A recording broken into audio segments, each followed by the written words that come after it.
Di video ini saya akan membahas perbandingan investasi di saham dalam negeri atau di Bursa Efek Indonesia dengan investasi di Bursa Efek Amerika. Sebelumnya, video ini bukan suatu ajakan untuk membeli saham luar negeri. Semua kembali kepada masing-masing individu. Beberapa teman-teman ada yang tidak cocok, beberapa ada yang masih penasaran. Maka dari itu, saya akan coba share beberapa perbandingan investasi di saham luar dan dalam negeri. Video ini bukan sebuah rekomendasi, jadikan video ini untuk menambah wawasan investasi saja. Kita mulai dari resiko. Resiko saya bagi dua, resiko kehilangan uang karena saham dan resiko kehilangan uang karena broker. Untuk resiko pertama, baik investasi di dalam maupun di luar sama-sama memiliki resiko yang sama. Ini bukan karena salah bursanya, tapi seringkali karena kita sendiri yang tidak bisa mengontrol emosi maupun salah membeli saham. Pergerakan saham luar rata-rata sama dengan saham Indonesia. Ada yang turun terus, ada yang naik terus seperti sahamnya BCA, dan ada yang stabil terus seperti sahamnya Astra saat ini. Resiko berikutnya adalah resiko kecurangan sekuritas. Untuk yang satu ini, walaupun sebenarnya semua sekuritas berpotensi curang, namun untuk pengurusan dan keamanan data, sekuritas dalam negeri lebih aman karena uang kita juga tidak berada di rekening sekuritas tapi di bank kustodian. Dengan sekuritas luar negeri, walaupun kita juga dilindungi oleh regulasi di negara asal broker tersebut, tapi jika terjadi apa-apa, maka akan jauh lebih sulit untuk melacak dan mengurus dana kita. Di Indonesia, kita akan berada di bawah regulasi OJK dan beberapa badan pendukung seperti SIPF atau Indonesia Securities Investor Protection Fund. Sedangkan sekuritas luar biasanya berada di bawah regulasi SIPC yang melindungi dana kita hingga $500.000 dan FINRA. Buat teman-teman yang tahu informasi lebih detail dari regulasi perlindungan investor pasar modal, silahkan bagi di kolom komentar. Saya sendiri lebih suka membagi portfolio dengan saham luar negeri karena selain kenaikan capital gain, nilai kenaikan dolar terhadap rupiah pasti terus menguat, apalagi jika kita hold jangka lama. 10 tahun yang lalu, $1 mungkin hanya sekitar 10.000, sekarang sudah di sekitar 15.000. Jadi, selain mendapatkan kenaikan capital gain dari saham yang kita miliki, kita juga akan mendapatkan tabungan dolar. Mana yang lebih besar returnnya, investasi di Bursa Efek Indonesia atau di Bursa Amerika?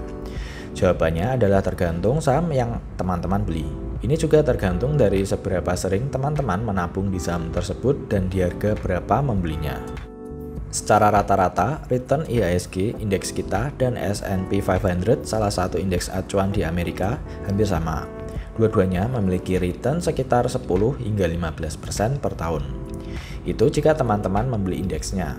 Bagaimana return saham-saham blue chipnya? Coba kita bandingkan saham-saham yang memiliki kapitalisasi pasar tertinggi saat ini di kedua bursa.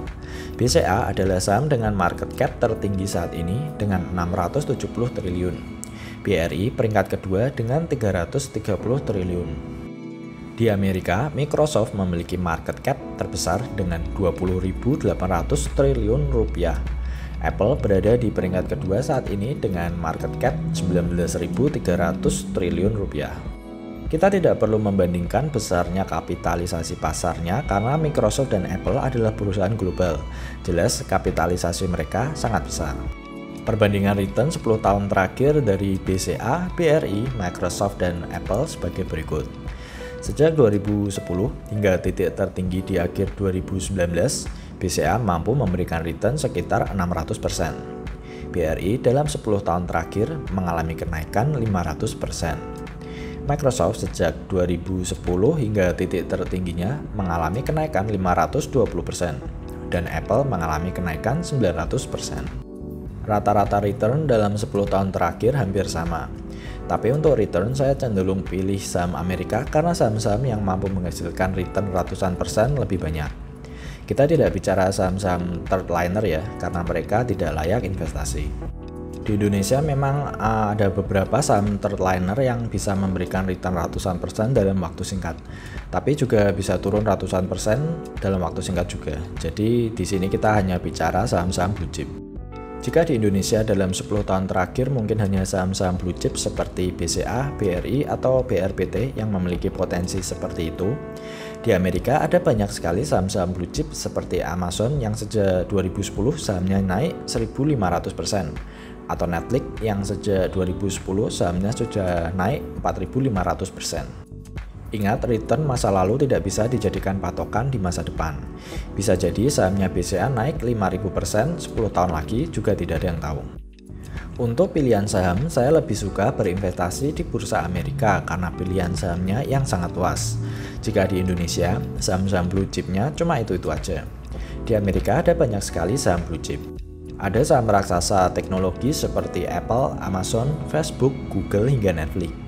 Kemudian ada saham-saham dividen aristokrats atau perusahaan yang mampu terus membagi dan menaikkan dividennya di atas 25 tahun seperti Johnson & Johnson, Coca-Cola, hingga McDonald's.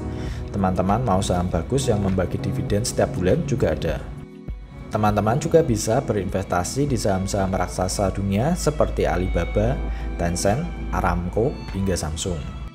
Jika teman-teman ingin investasi pada saham-saham properti yang dividennya besar, teman-teman bisa mencoba membeli REIT. Saham-saham di sektor ini biasanya memiliki dividen yield yang besar dan stabil. ETF di Amerika juga sudah sangat banyak dan sangat lengkap. Teman-teman mau cari ETF model apa saja ada. Dari ETF dari S&P 500, ETF yang isinya saham-saham teknologi seperti Apple, Google, Facebook, ETF yang fokus kepada saham-saham sosial media seperti Snapchat dan Twitter. Ada juga ETF yang berfokus pada dividen. Biaya expense ratio juga sangat rendah jika kita bandingkan dengan ETF Indonesia. Kita bisa mencari ETF besar dengan expense ratio yang hanya 0,0 sekian. Dan masih banyak lagi jenis saham-saham yang lain. Jika teman-teman menaruh konsen terhadap kemudahan pendaftaran, deposit, withdraw, dan keamanan dana, maka sebaiknya teman-teman berinvestasi pada bursa dalam negeri saja, karena tentu jauh lebih mudah jika terjadi apa-apa. Kita juga tidak perlu memperhatikan nilai dolar saat melakukan deposit maupun withdraw. Sistem lot atau jumlah minimal yang dibutuhkan untuk memiliki suatu saham juga berbeda.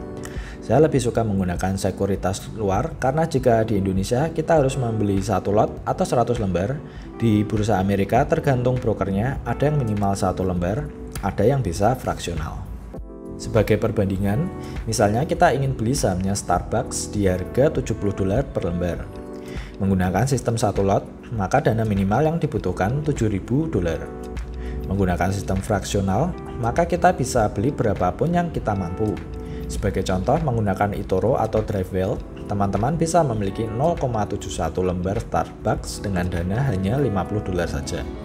Ini sangat cocok untuk sistem nabung saham.